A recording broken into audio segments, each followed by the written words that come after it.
ce troisième débat a pour thème « Les artistes sont-ils les voix de l'espérance du peuple ?» Il nous semblait important d'interroger la notion d'espoir, de peuple en ces temps troubles.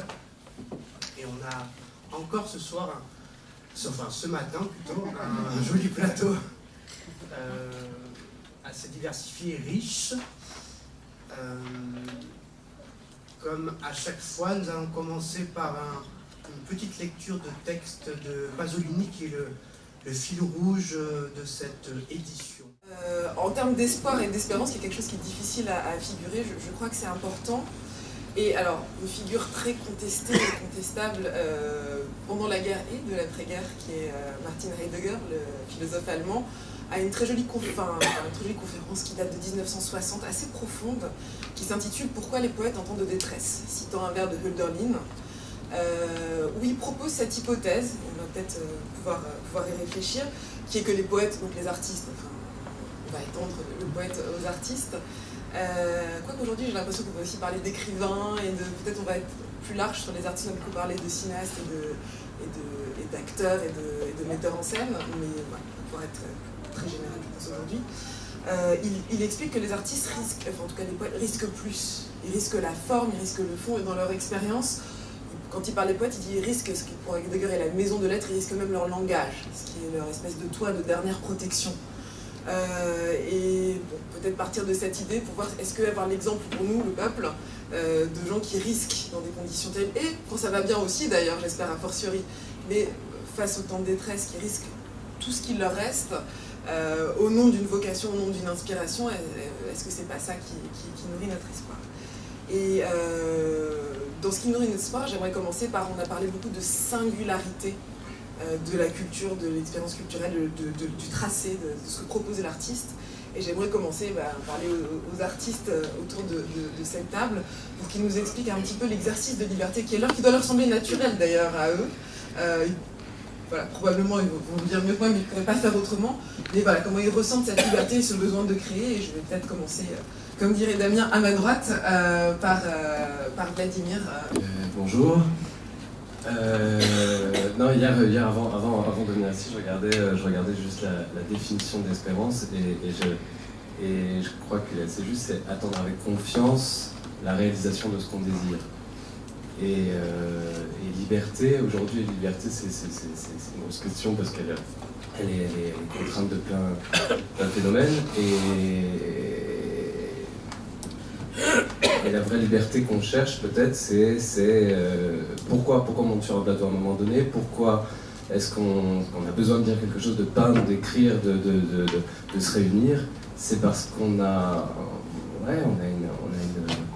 une révolte, quelque chose qui ne va pas, quelque chose qui nous plaît pas, quelque chose qu'on veut changer. On a l'espoir en fait de faire changer quelque chose. Oui, peut-être on n'est pas. Moi, je me sens pas du tout politique. Je n'ai pas une âme politique.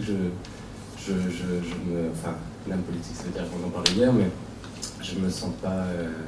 Je n'ai jamais eu l'idée de monter un parti, mais par contre d'unir des gens, oui. Et c'est ce que ça m'a apporté, c'est créer, c'est monter sur un plateau, monter des projets avec des gens, c'est réunir, c'est faire une famille. C'est ce que j'ai trouvé à travers Mille Visages. Donc Mille Visages, j'étais intervenant réalisateur pour l'association Mille Visages, donc qui permet à des jeunes d'être formés et initiés à des métiers du cinéma alors qu'ils sont éloignés du milieu culturel.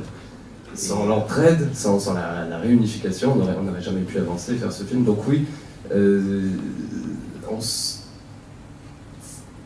toucher à cette union, ça rend libre, oui. Enfin, moi, cette liberté, elle existe parce qu'on est unis. Voilà, moi c'est plus après la liberté, voilà. Moi, si on pourra, on a l'impression qu'on pourra jamais nous arrêter. Voilà, moi c'est à cet endroit-là que je définirai la liberté, mais elle n'est pas individuelle, elle est à l'échelle du groupe. Donc nous, on est tous plus ou moins des acteurs ou metteurs en scène qui vivons à Paris, donc on n'est pas vraiment d'ici, mais on a cette envie de créer chaque été ce festival pour être près des gens dans la petite commune de Calabre, près de Sainte-Foy-la-Grande, là où le festival se crée. Et donc effectivement, c'est cette idée un peu du partage, de créer quelque chose qui n'existait pas au départ. Enfin, moi, c'est dans ce sens-là que je pense cette idée de liberté. C'est créer quelque chose qui, avec notre petite main, sans moyens. Il n'y avait rien avant et on arrive avec une idée, un projet, il se fait au fur et à mesure, on apprend au fur et à mesure des années qu'on le fait. Il y a vraiment cette idée de liberté, parce que d'une certaine manière, on ne dépend d'aucune structure, on ne dépend que de désirs qu'on a, on dépend de comment ça se passe avec le public chaque année. On essaie d'être à l'écoute de leur retour. Donc c'est-à-dire que si on a envie de monter des pièces qu'on ne pourrait jamais monter ailleurs, on peut le faire parce que on n'a pas de contraintes budgétaires, on va dire. On monte ce qu'on veut. Si on veut faire que des spectacles pour les enfants, on peut aussi. C'est-à-dire que la liberté, c'est de pouvoir se permettre ce que peut-être ailleurs, dans des structures ou dans des institutions, qui sont aussi très importantes, mais qui prennent peut-être plus de temps à se mettre en place. Voilà. Ce qui est un peu étonnant dans peut-être la forme qu'on peut proposer, c'est qu'on est un collectif d'acteurs, mais on monte nous-mêmes nos spectacles. Donc on a des compagnies invitées de la région, mais nous, on crée chaque année au moins 4 spectacles. Les acteurs sortent tous du Conservatoire national de Paris, ont tous une carrière vraiment indépendante, et l'idée de se réunir aussi dans le collectif, c'est peut-être de réinventer même au sein même du collectif ce que c'est que la démocratie, et on se retrouve confronté même à l'intérieur de notre groupe à des questions peut-être un peu politiques de comment on avance ensemble, comment on crée ensemble, qu'est-ce qui nous questionne, qu'est-ce qu'on a envie de réfléchir en tant qu'artiste aussi, ce à quoi on a envie de réfléchir. Et on se rend compte en s'installant ici que le terme le plus important aujourd'hui, c'est action culturelle, et c'est plus création artistique. Et peut-être aujourd'hui pour nous c'est le cœur du débat, c'est comment on fait de l'action artistique. On a envie de créer, on n'est pas là pour faire des ateliers tout le temps, c'est peut-être pas que notre rôle. Notre rôle, c'est aussi d'être des créateurs, et je pense que c'est important de le rappeler, que nous ne sommes pas que des objets au service du ministère de l'Éducation, de la Culture aussi, qui nous demande beaucoup, de plus en plus, pour travailler, pour créer, d'être un peu, je trouve, manipulé aussi, et d'être... en fait, je pense que... Franck Lepage le disait très bien, l'éducation populaire, monsieur, ils n'en ont pas voulu. Il y a un truc un peu comme ça où on va vers l'éducation populaire, et à la fois, qu'est-ce que ça veut dire, vraiment. Et je rentre dans des débats, mais je pense que là, ce qu'on est en train de créer en tant que festival, on se pose aussi ces questions-là, de rencontrer les gens autrement, et que ce soit eux qui viennent nous dire « mais en fait, j'ai envie de travailler avec vous ». Et qui viennent sur le festival. Nous, dans l'avenir, on aimerait peut-être plus encore les impliquer, peut-être même créer des spectacles avec eux, c'est notre ambition, et pas dans l'idée de dire on va faire des ateliers pour avoir de l'argent. On se dit au contraire, les gens vont venir à nous et ensemble on va créer des spectacles. Et du coup, peut-être on retourne ce à quoi on est confronté aujourd'hui. Moi, en fait, avant d'arriver à la culture, disons que je n'étais pas issue du milieu culturel. Comment vous dire ? J'ai toujours l'impression qu'on place des présidents ou présidentes de commission culture ou vice-présidents ou vice-présidentes de la culture parce qu'ils sont issus d'un milieu culturel, du spectacle vivant, de la musique et autres. Et en fait, je pense que Alain Housset m'a choisi parce que je n'appartiens à aucune chapelle. C'est-à-dire que je suis arrivée sans a priori ou sans... Voilà. J'avais une idée que je lui avais émise, c'est que je voulais défendre la liberté des artistes et qu'en aucun cas je n'interviendrai sur leur production, sur ce qu'ils... Enfin, leur production, leur création, pour en revenir, et que jamais je ne m'initierai dans les choix culturels de ce que nous aidons ou finançons. Je l'ai compris d'autant plus que je suis la seule à être attaquée quand on a des plénières ou des commissions permanentes, parce que par un parti politique qui ne supporte pas, bien sûr, la création, et qui passe son temps à éplucher les scripts. J'ai quand même des 500 pages d'action culturelle et de création, et qui me trouve l'article en 2012 qui prouve que tel artiste est passé nu sur la scène. Il faut que chaque fois que je justifie la création des artistes et leur liberté d'expression. La dernière en date, c'était un spectacle de 2012. Moi, je donnais l'espoir, alors bien sûr il y a des contraintes budgétaires, parce qu'on en vient toujours là, et puis après, la seule... Voilà, nos contraintes. On n'en a pas. Le président me dit toujours, bon, est-ce que quand je suis interpellée par des partis qui sur la création ou sur le script qui me disent, mais est-ce que tu es sûr hein, oui. Et puis, je dirais que je n'ai pas à m'immiscer parce que je considère que le monde culturel est bien plus apte que moi, femme politique, à dire ce qui est, enfin, à juger de ce qu'il en est. C'est-à-dire, je n'ai pas à intervenir sur une programmation, je n'ai pas à intervenir. Par contre, je suis là pour valoriser les créations et donner l'espoir aux artistes qu'ils sont le dernier, qu'ils sont dans leur région impliqués et qui représentent un espoir. L'artiste, effectivement, c'est pas quelqu'un qui donne des réponses. C'est quelqu'un qui contribue à poser des questions et avec un regard décalé, c'est-à-dire effectivement quelqu'un qui doit s'extraire du réel en quelque sorte, enfin, et qui doit du coup, avec ce regard décalé, aller carrément, on peut aller jusqu'au scandale, comme la phrase de Pasolini dans le programme des rencontres, on peut aller jusqu'au scandale, en tout cas de l'anticonformisme, de la nudité par exemple, on a souvent aussi, et en tout cas qui propose au public, quel qu'il soit, que ce soit du spectacle vivant, on ne parlera pas du cubisme qui de ce coup a présenté des objets d'une manière complètement nouvelle avec tout le mini-scandale ou le Sacre du printemps de Stravinsky. Enfin bon. Et c'est tout ça, et cette chose-là est importante. Et tout ça, effectivement, n'est possible qu'à condition d'avoir la liberté de création, qui effectivement est remise beaucoup en question actuellement, puisqu'il a même fallu faire une loi, qui s'appelle la loi LCAP, qu'on est quand même dans une situation difficile, avec, moi je constate, puisque j'ai effectivement quelques années d'expérience, une paupérisation des artistes, qui ont de plus en plus de mal à vivre, il y a de plus en plus de jeunes gens, parce qu'au fond tout le monde est un peu artiste, il y a de plus en plus de jeunes gens qui aimeraient vivre d'un métier artistique, au moment où les moyens diminuent.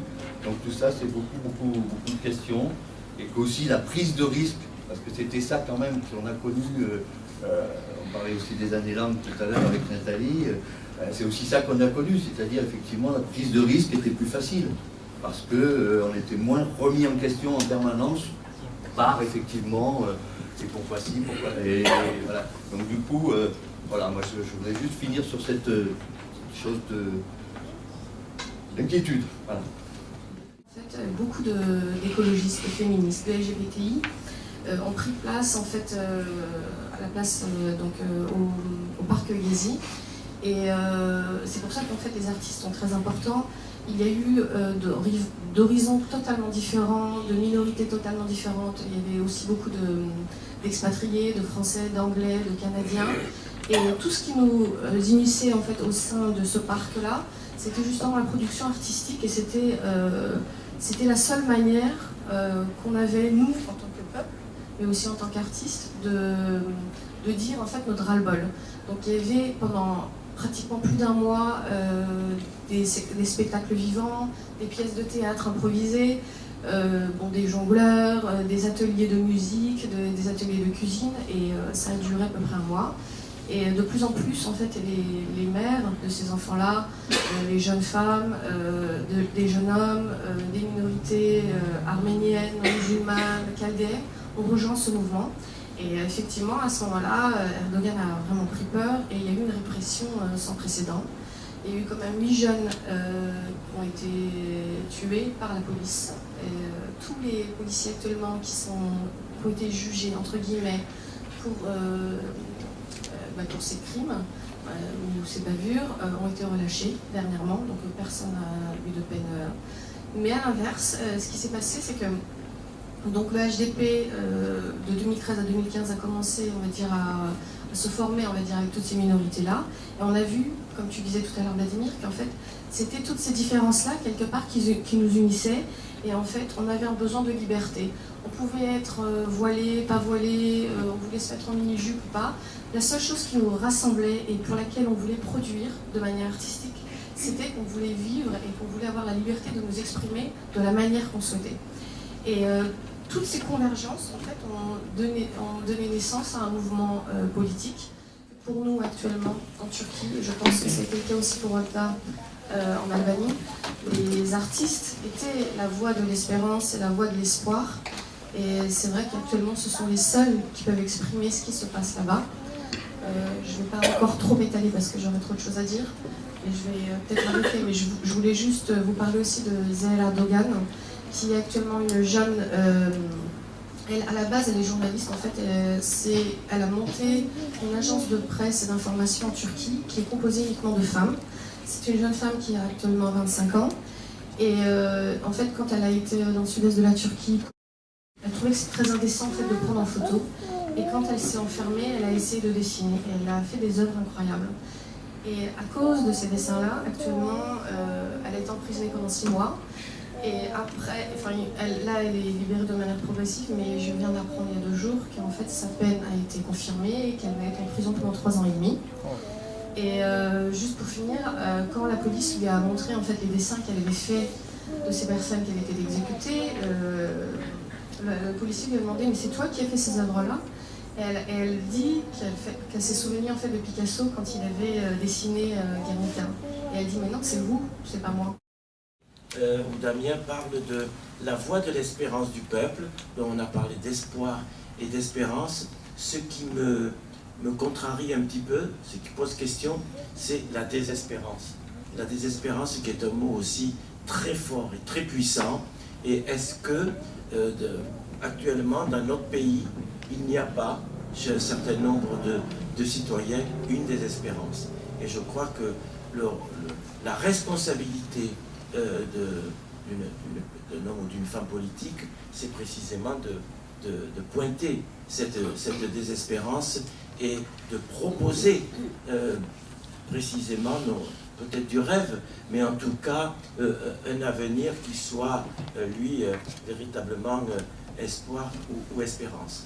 Et moi, je ne suis pas artiste, je suis un responsable politique, j'ai été en responsabilité, et je pense que l'ambition d'un politique, de chacun, c'est d'être en responsabilité, de ne pas rester constamment dans le témoignage ou l'indignation, mais de proposer de la responsabilité.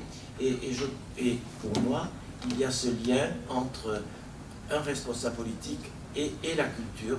Quel est le rôle d'un responsable politique par rapport à la culture et aux artistes? Et on l'a dit, c'est de favoriser la création artistique.